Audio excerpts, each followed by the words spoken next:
नमस्कार मंडळी, आज मी आहे ना पोहे आणि तांदळाची झटपट डोसे करणार आहेत. डोसे म्हणाल तर आपण जरा जाडसर ठेवणार आहोत, आंबोळी टाईपच करणार आहोत. तर मी इथे काय केलंय की 2 वाट्या तांदूळ घेतलाय. तांदूळ कुठला पण घ्या.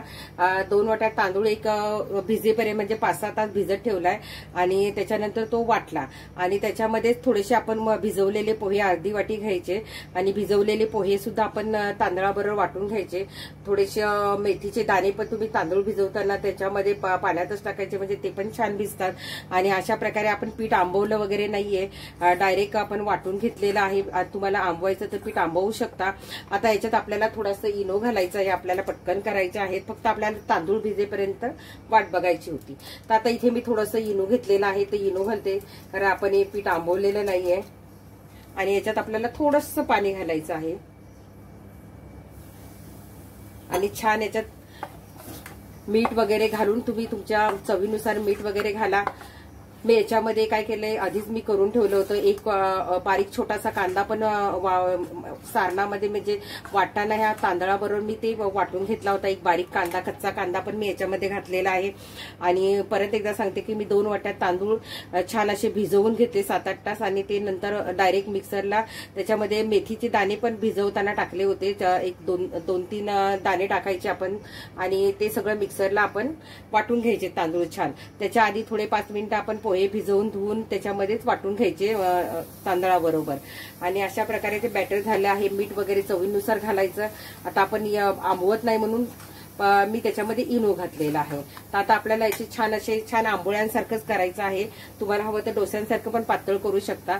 याच्यामध्ये अजिबात आपण डाळींचा वापर केलेला नाही. आणि इथे आपण त्याच्या जोडीला इथे छान टरबूज, मस्त असं थंड थंड टरबूज फ्रीज मधलं मी काढून छान त्याची सालं वगैरे बिया वगैरे काढून टाकलेलं आहे टरबूजाच्या आणि फोडी केलं. याचं पण छान आपल्याला सरबत बनवायचं आहे मस्तपैकी. तर आता हे आपण छान असे इकडे आंबोळ्यासारखं करायला घेऊया जाडसर, आणि तुम्हाला हवं तर पातळ पण तुम्ही करू शकता. आता झटपट आपण हे करायला घेऊया. एकीकडे आपण तवा तापायला ठेवलेला आहे, एकीकडे मिक्सरच्या भांड्यामध्ये हे टरबूज मी कापून घेतलेलं आहे. आणि थोडीशी चवीनुसार आपल्याला साखर घालायची आहे याच्यात. कोणी असं साबुदाणे भिजवून सुद्धा शिजवून घालतात नंतर. आणि थोडंसं दूध घालायचं आपल्याला. मी थोडंसं दूध घातलेलं आहे आणि हे छान आता आपल्याला बारीक पेस्ट करायची आहे याची. तोपर्यंत आपला तवा पण छान तापलेला आहे. टरबूज कधी कधी कमी गोड असतं ना, त्याच्यामुळे थोडीशी साखर घालायची आपल्याला. तर आता इकडे आपला तवा पण छान तापलाय. आता इथे आपण थोडंसं तेल लावून घेतलेलं आहे. तुम्ही बटर पण लावू शकता. आणि छान आपण तवा पुसून घ्यायचा आहे. आता याच्यावर आपल्याला छोट्या छोट्या आंबोळ्या करून घ्यायच्या आहेत.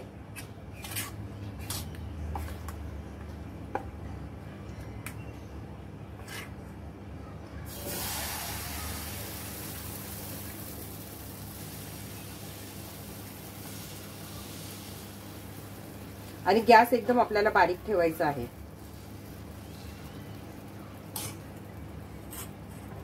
तुम्ही याच्यावर झाकण पण ठेवू शकता. आता हे एकदम बारीक गॅस करून आपल्याला छान होऊन द्यायचे आहेत. बघा किती छान होल पडतायत त्याला मस्त असे. हे बघा आता आपला डोसा इथे आहे की नाही, तो छान सुकलेला आहे वरतून. तर तुम्ही असा सुद्धा पलटू शकता आणि काढून घेऊ शकता, किंवा तुम्ही पलटून भाजू पण शकता. इथे आता डोसा म्हटले पण डोसा नाही, हे आंबोळीसारखं आपण जाड केलेलं आहे. हे बघा असं सुद्धा करू शकता, नाही तर काढून ठेवू शकता तुम्ही.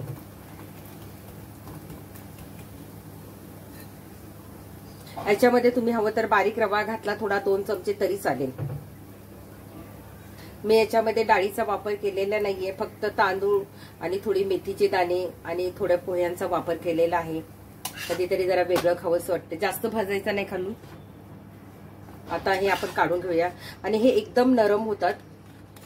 हे बघा आता हा मी काढून घेतलेला आहे. असा दुसरा आपल्याला घालायचा आहे.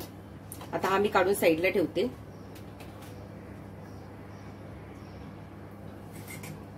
आता गॅस फास्ट करायचा नाहीये. एक मी तुम्हाला थोडासा पातळ पण करून दाखवते.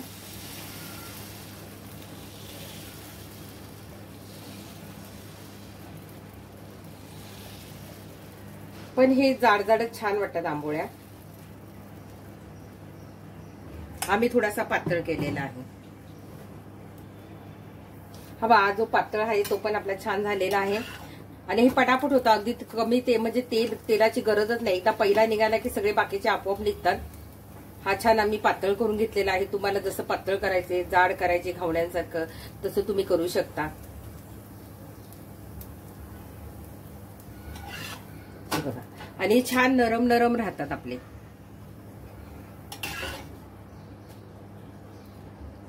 आता मी असे सगळे करून घेते. आपल्या पोह्यांच्या आणि तांदळाची मस्त अशा आंबोळ्या तयार झालेल्या आहेत. चटणी कोथिंबीरची आणि खोबऱ्याची चटणी घातलेली आहे. इथे आपला मस्तपैकी सरबत तयार झालेला आहे. मस्त असं मी त्याच्यामध्ये भिजवलेले सब्जा घालते आता.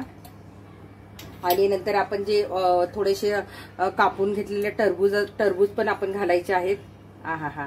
आणि आपण याच्यामध्ये बर्फ पण घालू शकतो, पण जर तुम्हाला थंड पाणी घालायचं असेल तर बर्फ नाही घातला तरी चालेल. तर हे मस्त असं झालेलं आहे आपलं. हा. बघा किती सुंदर झालेलं आहे ना आपलं सरबत, पण गारेगार मस्त सरबत उन्हाळ्यासाठी. आणि तुम्ही बघाल तर ह्या आंबोळ्या आहेत की नाही, एकदम लुसलुशीत, एकदम नरम अशा लुसलुशीत होतात. एकदम म्हणजे एकदम नरम असतात. तुम्ही भाजी बरोबर खा, चपाती भाजी बरोबर खा, कशाबरोबर पण खा, पातळ भाजी बरोबर खा, तर खूप सुंदर लागतात ह्या. आणि चटणी बरोबर खाल्ल्या तरी चालेल. आणि खूप छान अशा आपल्या आंबोळ्या तयार झालेल्या आहेत. हे पहा, मी आता थोडीशी खाऊन बघते कशी झाली ते तुम्हाला सांगते.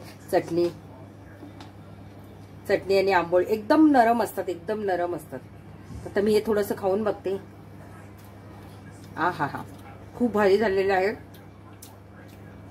आणि मी आता मस्त गारेगार असं टरबुजाचं सरबत पण पिणार आहे. हा. बघताय काय, घ्या करायला आता. आवडली तर लाईक करा, शेअर करा. आणि स्नेहलताच लाईफस्टाईल या युट्यूबवर जाऊन नक्की सबस्क्राईब करा. बाय बाय, धन्यवाद.